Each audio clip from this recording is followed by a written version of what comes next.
میں سندھ آ رہا ہوں، مجھے ذرا ادھر سے فارغ ہونے دو. زرداری تمہارے پیچھے میں سندھ آ رہا ہوں، تیاری کر لو. سندھ کے لوگوں کو سب سے زیادہ آزادی کی ضرورت ہے. عمران خان کنٹینر پر موجود ہیں. کنگنی والا بائی پاس کے مناظر آپ کو اس وقت ہم دکھا رہے ہیں. عمران خان کے ہمراہ شاہ محمود قریشی، فیصل جاوید، یاسمین راشد اور سپر ایشیا چوک ہے جہاں پر یہ پہنچے ہیں. اسٹارٹ انہوں نے کنگنی والا بائی پاس سے کیا تھا، لیکن اب یہ سپر ایشیا چوک پر پہنچ گئے ہیں. تو مختلف پوائنٹس ہیں جہاں سے ہوتے ہوئے تحریک انصاف کا یہ قافلہ آگے بڑھے گا. فواد چودھری، حماد اظہر اور دیگر پاکستان تحریک انصاف کی قیادت اس وقت کنٹینر پر موجود ہے. ایاک نعبد و ایاک نستعین. گجرانوالہ، آج میں سارا دن آپ کے شہر میں ہوں گا اور اپنے گجرانوالہ کے باشعور شہریوں سے میں آج آپ کو آگے آنے والے وقت کا راستہ دکھاؤں گا. گجرانوالہ، یہ یاد رکھنا کہ جب تک کہ قوم حقیقی طور پہ آزاد نہیں ہوتی، اس قوم کی کوئی دنیا میں حیثیت نہیں ہوتی، دنیا میں عزت نہیں ہوتی، اس کے پاسپورٹ کی دنیا میں کوئی قدر نہیں ہوتی. کیونکہ غلام قوم ایسے ہے، جیسے مولانا رومی نے کہا تھا انسانوں کو کہ اللہ نے جب تمہیں پر دیے ہیں، اللہ نے جب تمہیں پرواز کے لیے پر دیے ہیں، تو کیوں چونٹیوں کی طرح زمین پہ رینگ رہے ہو؟ جو قوم غلام ہوتی ہے وہ کیڑے مکوڑوں کی طرح رہتی ہے، ان کے حقوق نہیں ہوتے، ان کے لوگوں کی عزت نہیں ہوتی. اعظم سواتی جیسے لوگ، سینیٹر، ان کے اوپر ظلم اور تشدد ہوتا ہے. عام آدمی تھانے اور کچہری میں رلتا ہے، اس کو بنیادی حقوق نہیں ہوتے کیونکہ وہ غلام ہوتے ہیں. ان کے فیصلے باہر سے اسکرپٹ ملتی ہے کہ آپ نے روس سے تیل نہیں لینا کیونکہ سستا تیل مل رہا ہے ہندوستان کو روس سے، لیکن غلاموں کو اجازت نہیں، پاکستانیوں کو، کہ سستا تیل روس سے لے کے مہنگائی کم کریں کیونکہ غلام ہیں. جو حکمران ہیں وہ فیصلہ کرنے سے پہلے امریکہ سے NOC لیتے ہیں کہ سر ہم یہ کر سکتے ہیں، تیل لے سکتے ہیں یا نہیں. تو میں گجرانوالہ آپ کے پاس آج سارا دن آپ کو ایک چیز بتاؤں گا کہ اللہ نے ہمیں کیسے آزاد کیا ہے. جب اللہ کہتا ہے، جب اللہ کے سامنے اب دعویٰ کرتے ہیں لا الہ الا اللہ، اللہ تیرے سوا کسی کے سامنے نہیں ہم جھکتے، یہ دعویٰ ہے آزادی کا. اور جب پھر ہم کسی سپر پاور کے سامنے گھٹنے ٹیکتے ہیں، میری نظر میں یہ شرک ہے.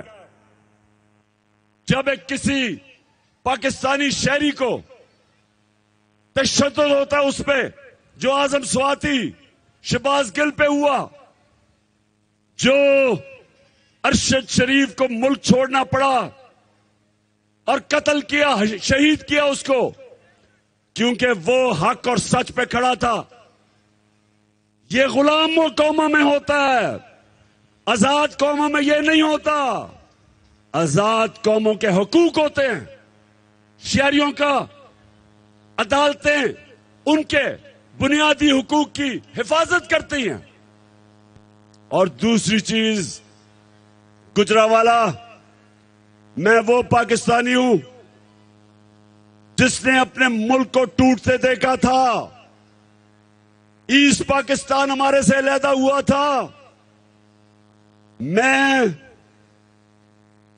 ईस्ट पाकिस्तान अंडर 19 का मैच खेलने गया। हमें पता ही नहीं था कि वहां कितना गुस्सा है ईस्ट पाकिस्तान के लोगों को। क्यों गुस्सा था? क्योंकि उनकी जो सबसे बड़ी जमात, जो पाकिस्तान की सबसे बड़ी जमात, वो ईस्ट पाकिस्तान से थी। वो इलेक्शन जीत गए थे, लेकिन ईस्ट पाकिस्तान के लोगों को गुस्सा यह था कि जो उनका हक था, जो मैंडेट था, वो नहीं दिया जा रहा था। क्यों नहीं दिया जा रहा था? क्योंकि यहां एक सियासतदान, उसने साजिश की अपनी कुर्सी के लिए। उसने ईस्ट पाकिस्तान की पार्टी जो इलेक्शन जीत गई थी, उनको हक नहीं दिया कि जो उनका हक था कि जब इलेक्शन जीते तो उनको क़यादत करनी चाहिए थी। वो उस सियासतदान ने पाकिस्तान की फौज को उस पार्टी के खिलाफ खड़ा कर दिया और नतीजा ये हुआ कि पाकिस्तान टूट गया, हमारा मुल्क आधा हो गया। आज फिर ये जो लंदन में बैठा हुआ भगोड़ा है और इस मुल्क की सबसे बड़ी बीमारी जरदारी, ये दोनों डाकू मिलकर कोशिश कर रहे हैं कि पाकिस्तान की सबसे बड़ी जमात, उसको मुल्क की इस्टेब्लिशमेंट के खिलाफ खड़ा करें।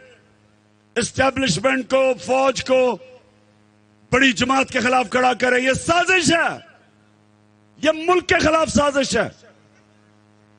और सुन लो, हम इमरान खान की जीना मरना पाकिस्तान में है।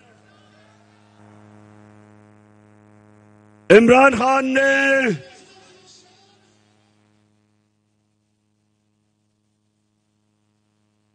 सुन लो गौर से, मेरे ऊपर कोई 30 FIR काट चुके हैं, दहशतगर्दी का केस मेरे ऊपर कर चुके हैं। मेरे ऊपर वो एक इनका शरीफ खानदान का घर का पालतू नौकर, चीफ इलेक्शन कमिश्नर, वो अलहदा मेरे पे केस कर रहा है। उसको तो खैर मैंने अदालत के अंदर लेके जाना है और 10 अरब का हर्जाना करूंगा इस बदनीयत आदमी के खिलाफ। ये सब मिलके, ये सारे मिलके एक इनका मकसद है कि किसी तरह ये चोर ऊपर मुसल्लत हो जाएं और पाकिस्तानी फौज को टाकरा करवाएं। पाकिस्तान की सबसे बड़ी जमात और वाहिद जमात जो एक फेडरल पार्टी है, जो मुल्क को इकट्ठा रख सकती है, इनकी तो खानदानी जमातें सुकड़ के छोटी छोटी जमातें रह गई हैं। ये तो थोड़ी, मैं चैलेंज करता हूं कि जब भी नवाज शरीफ तुम वापस आओ और इलेक्शन लड़ो, मैं चैलेंज करता हूं, तुम्हारे हलके में जाके तुम्हें हराऊंगा। और जरदारी तुम और तुम्हारा देसी वलैती बेटा जो अंग्रेज की तरह उर्दू बोलता है, बारिश आता है तो पानी आता है, 14 साल में उर्दू ही नहीं सीख सका। मैं सिंध आ रहा हूं, मुझे जरा इधर से फारग होने दो। जरदारी, तुम्हारे पीछे मैं सिंध आ रहा हूं, तैयारी कर लो। सिंध के लोगों को सबसे ज्यादा आजादी की जरूरत है, सबसे ज्यादा जुल्म सिंध के लोगों के ऊपर है। तो इंशाअल्लाह हम वो जमात है और मैं वो सियासतदान हूं जिसने मुल्क से बाहर नहीं भागना।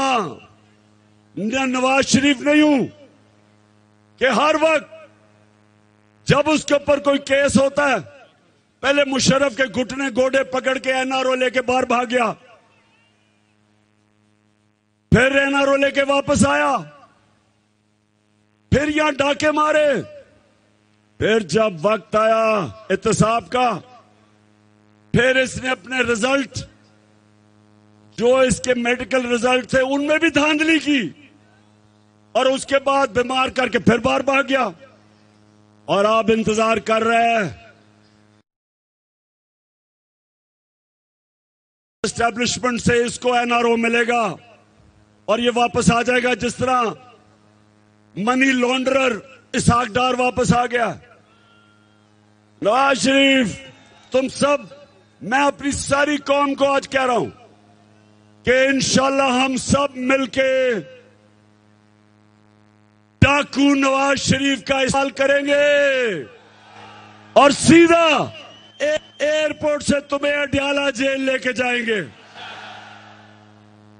और मेरी कौम सुन लो, ये वक्त है अपने आप को हकीकी तौर पे आजाद करना, और आजाद हम करेंगे इंसाफ के जरिए।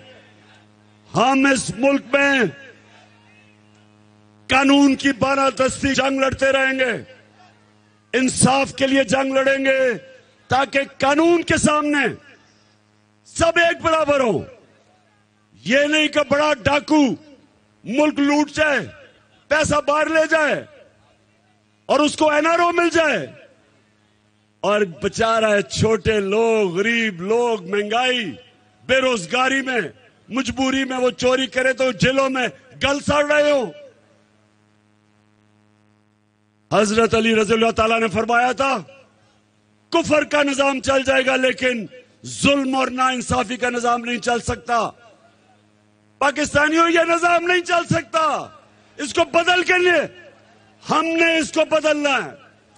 जब कहते हैं कि कौन बचाएगा पाकिस्तान, इमरान खान नहीं बचाएगा, आप बचाएंगे पाकिस्तान को। आप मेरे साथ मिलकर इस मुल्क को आजाद करेंगे। और आजादी, सुन लो, नबी सल्लल्लाहु अलैहि वसल्लम ने मदीना की रियासत में इंसानों को आजाद किया था, सबसे पहले अदल और इंसाफ कायम करके। अदल और इंसाफ इंसानों को आजाद करता है, नहीं तो इंसान चूंटियों की तरह जमीन पर रेंगते हैं। ऊपर परवाज नहीं होती इंसानों की जो गुलाम हो, जिधर इंसाफ ना हो। अल्लाह ने बार बार कुरान में हुक्म किया कि मेरी जमीन पे इंसाफ कायम करो। ये इंसाफ नहीं है कि आजम स्वाति 75 साल के सेनेटर को तशद्दुद करो, जेल में, उसके घर में जाके उसकी पोती और पोतियों के सामने उसको मारो, उसके कपड़े उतारो, उसको जलील करो, उसके ऊपर तशद्दुद करो।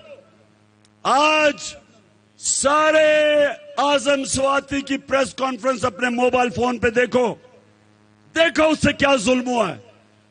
और चीफ जस्टिस साहब, मैं पाकिस्तानी कौम के सामने खड़ा होकर आपसे मैं अपील कर रहा हूं, अल्लाह ने आपको बहुत बड़ी जिम्मेदारी दी है।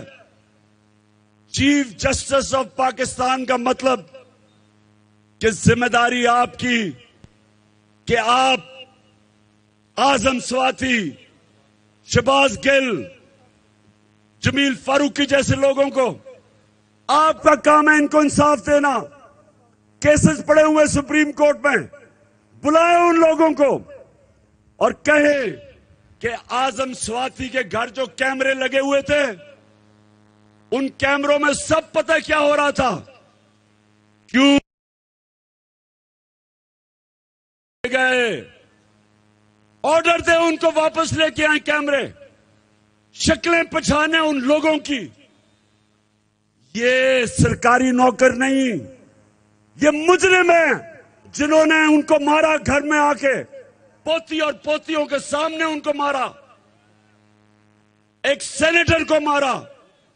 और वो क्या कह रहा था, उसकी आजादी राय है, उसके पाकिस्तान का आईन इजाजत देता था। وہ کوئی ملک دشمن نہیں تھا، وہ کوئی غدار نہیں تھا، وہ کوئی دہشت گرد نہیں تھا۔ تو میں چیف جسٹس صاحب، یہ جو ہماری حقیقی آزادی کی تحریک ہے، ہم آپ کے طرف اور پاکستان کی عدلیہ کی طرف دیکھ رہے ہیں، ساری قوم دیکھ رہی ہے کہ آپ نے اس ملک میں قانون کی بالادستی قائم کرنی ہے۔ اب آپ نے سب نے میرے ساتھ کھڑے ہو کے حلف لینا ہے، آپ نے سب اپنا ہاتھ اٹھانا ہے اور اونچا میرے بعد فیصل آگے بولے گا، آپ نے سب نے اونچی آواز میں بات کرنی ہے۔ جی شروع کرتے ہیں۔ بسم اللہ الرحمن الرحیم۔ ہم حلف اٹھاتے ہیں کہ ہم پاکستان کے آئین کی ہمیشہ پاسداری کریں گے۔ ہم کبھی بھی اللہ کے سوا کسی کے سامنے نہیں جھکیں گے، اور ہم حقیقی آزادی کہ اس جہاد میں آخر تک عمران خان کے ساتھ جدوجہد کریں گے۔ اللہ ہم سب کا حامی و ناصر ہو، آمین۔